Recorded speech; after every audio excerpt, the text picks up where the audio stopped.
What's happening, everybody? Heather and I absolutely love going to visit Banff, and we do that quite often, to be honest. But one thing that we've always missed out on, don't know why, it just seems like every time she has her winter break from teaching, it's always like the week before this, is the Banff Film Festival. Because usually, like the day or two before we're leaving is when they start setting up for it. And I've always wanted to go because I love watching movies, right? So this year, Heather and I went to the Atlanta stop of the Banff Film Festival World Tour, which was hosted by REI and Georgia Conservancy. They did an absolutely wonderful job hosting. Like, I'm so thrilled with everything. They had great food, lots of fun games, and then great conversation with everyone.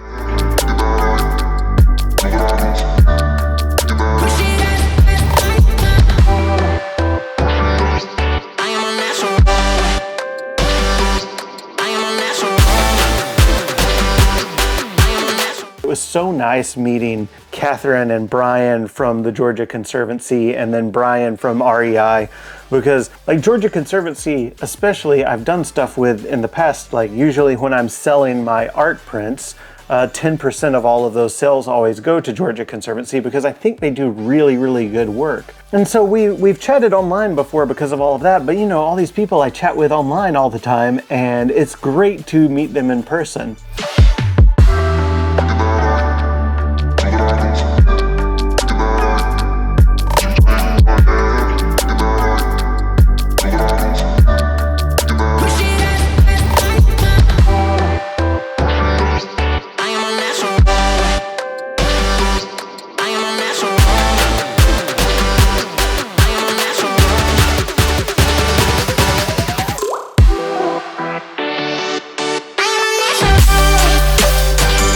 But we went and enjoyed food and everyone being around and talking, and then of course we went into the film festival itself.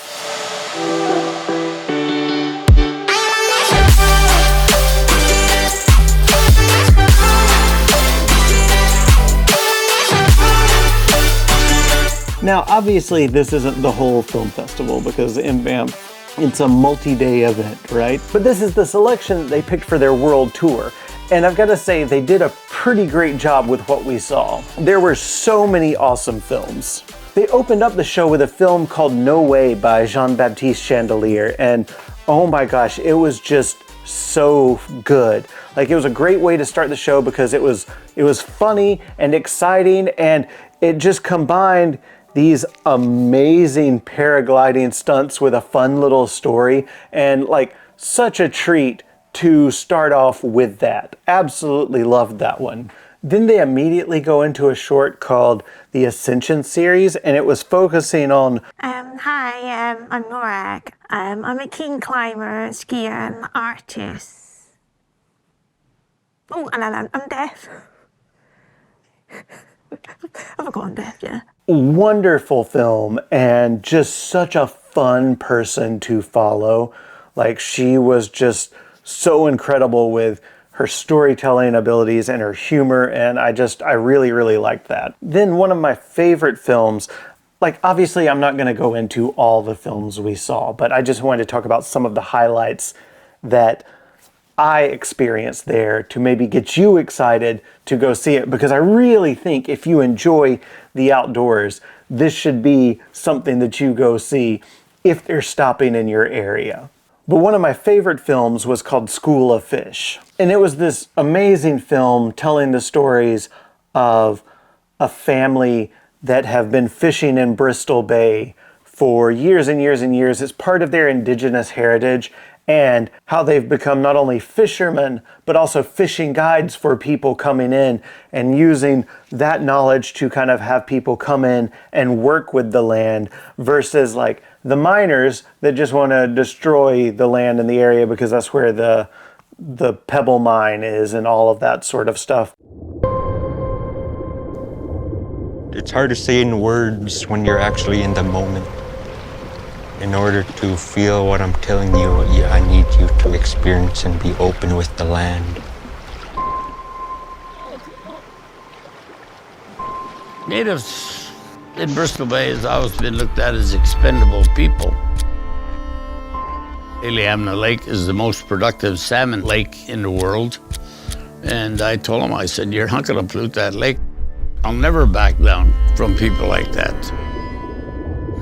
That fish is more than just a fish you caught, but the culmination of generations of people being stewards of that land and water so that you can catch that fish. He knows our land, he knows our fish and our animals.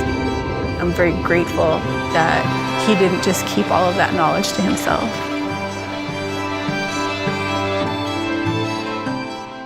A wonderful film that you should absolutely see. And then there's another film called Chronoception. And this thing is really, really good because of the people that are in this story. Not only was the story that the adventure they're trying to go on and the destination they're trying to get to done really, really well, but then the people that are there, they're such characters, and you really get to see their personality and feel like who they are through this story. Just made it wonderful to watch. There are 1,000 ways to begin a story.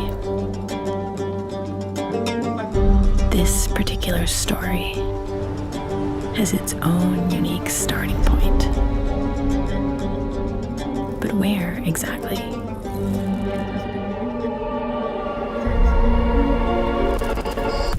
Here?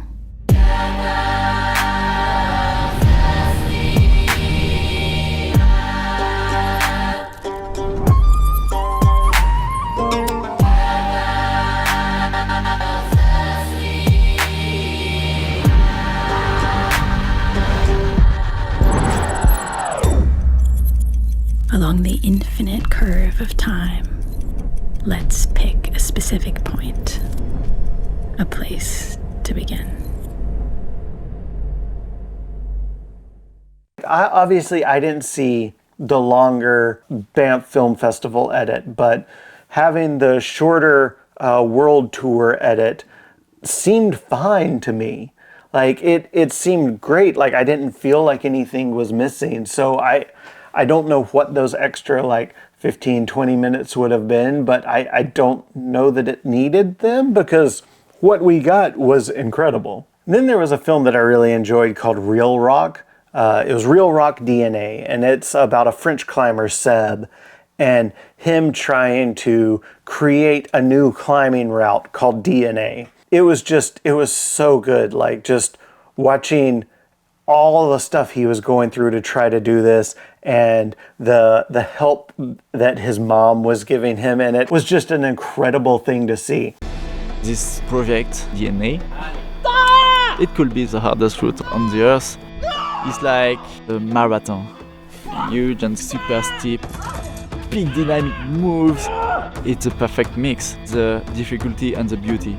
And the Verdun Gorge, it's the place of my childhood. Seb a grandi ici avec tous les animaux. Pinch training. This is where the DNA came from. Seb est génétiquement talentueux. Il a ouvert une multitude de 9A+, 9B. Aucune de ses voies n'a été répétée. 10 years climbing on this wall. DNA is on the steepest part. I spent 250 tries, pushing hard with the frozen condition. It was too much. But now it's time to come back and try to crush it.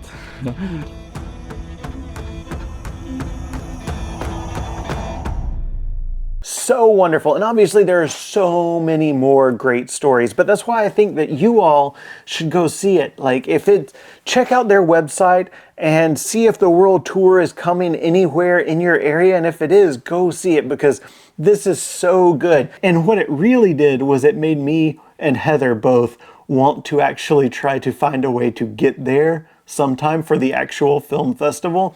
And hopefully her winter break or her fall break will line up one year with that so that we can do that, because it just made us really, really want to go see everything that they had to offer, because what an incredible experience. I mean, if this little selection was this good and it was that much fun, I couldn't imagine how amazing the experience of the whole thing is.